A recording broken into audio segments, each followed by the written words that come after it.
Alright guys, so just loaded up. Hey, what are you doing, dude?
So it was a pretty short day. We only had 10 today. We just wanted to kind of get stuff done as soon as possible because there's more weather coming in tonight. So that's gonna significantly delay us with everybody coming up. It seems like right now the weather just comes and hits us on the weekend, which is the only time that I'm pretty much available to work. The biggest thing that I saw right now out there is a divide of guys that work full-time and guys that work part-time. I myself am a part-timer in the lawn care industry, and that's specifically because I am in the military, and finding the time to do this on the side is sometimes difficult, but I make sure that I do my primary job first and I do that well before I do this. But at the same time, I also make sure that we are doing a quality job at this as well.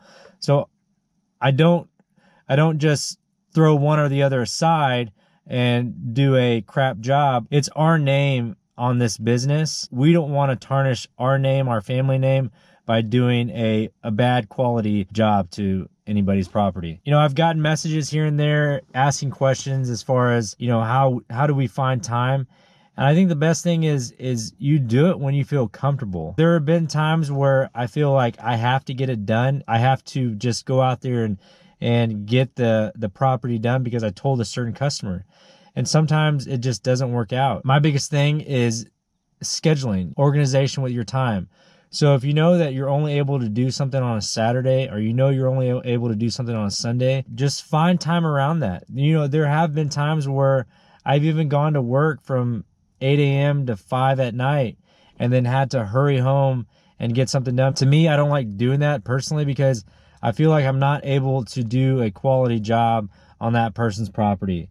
And sometimes it may get to a point to where I'm going to have to stop doing that job and come back later. I've seen videos out there explaining like part-timers not quoting or bidding jobs correctly. And that's the biggest pet peeve for me. So coming into this industry, knowing the hard work and commitment that somebody has to take on with this business, I feel like I have to do some sort of due diligence when I quote and bid jobs. I talk to other guys, other local lawn care companies.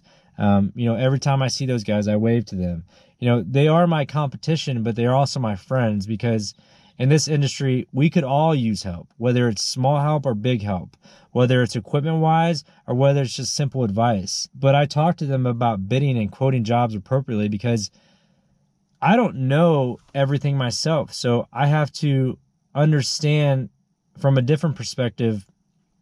Some guys have lots of overhead with equipment and employees and stuff like that. When I talk to these individuals and I ask them advice for bidding, I make sure that when I give a job or when I give a quote and I give a bid, that it's similar or parallels to other guys out there, because if I'm not going to underbid these guys because they have equipment and they have families, I have to make sure that I'm bidding this correctly. What's going to keep this business running is making sure that I give the correct amount for a bi-weekly job or a weekly job. That last job that we had to leave at 5:30 and go complete it real quick, I told Maddie and Dylan that I definitely underbid it myself because I wasn't aware of what the job was going to entail, just because I was inexperienced at that.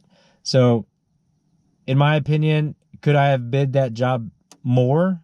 Yeah, absolutely. I could have probably bid that job maybe 2 to 3 times more. Would I have gotten it? Probably not, but it would have made me feel better knowing that I bid the job correctly versus doing it for pennies. Even though we're part-time, I respect other people out there that are doing this full-time. And my respect to them is making sure that I actually bid the job correctly, or quote the job correctly, or give a proper estimate. Because everybody out there that's doing this is not something that is just a mow and go. And I think that people that aren't really aware of this industry don't understand the true cost of it all. So neither did I. When I first got into this, I wasn't aware of all the aspects and the details and semantics of everything of the lawn care industry. And now that I've looked on YouTube and done my research, I know how much it costs to properly run a business. And I know how much it costs to make sure that you get your name out there with the marketing, with the uniforms, with the PPE and stuff like that. It costs money, and you're not able to do it overnight. Some people are, but I felt it best to teach Maddie and Dylan, hey, it comes over time.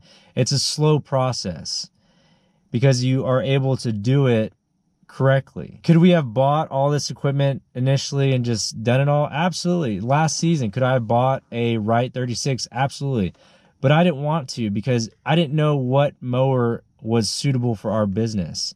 So I took the time and I looked at different types of mowers. It all comes together gradually, and it's not overnight. And I hope that everybody that sees this video understands that, yeah, you may start out small, but as long as you're consistent and you work your way up and you do your research and you take your time and you do a quality job, your name will get out there and you'll be successful. So whether you're stuffing all your equipment into the back of a van or putting your stuff in the back of your truck like we did for all first season, it's all gradual. It's all a slow process. And I hope everyone out there understands that even though you're small, don't be embarrassed by it. Don't be discouraged, because everybody starts out small.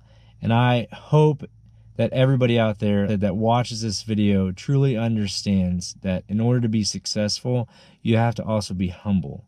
You know, don't have so much pride that you can't see the little guy and appreciate the quality of work that he does. Because when we first got into this business, into this industry, we didn't think we were going to actually do it more than one season. It was so, I would say, a romantic tale of us getting into this that we just want to keep growing and growing and growing.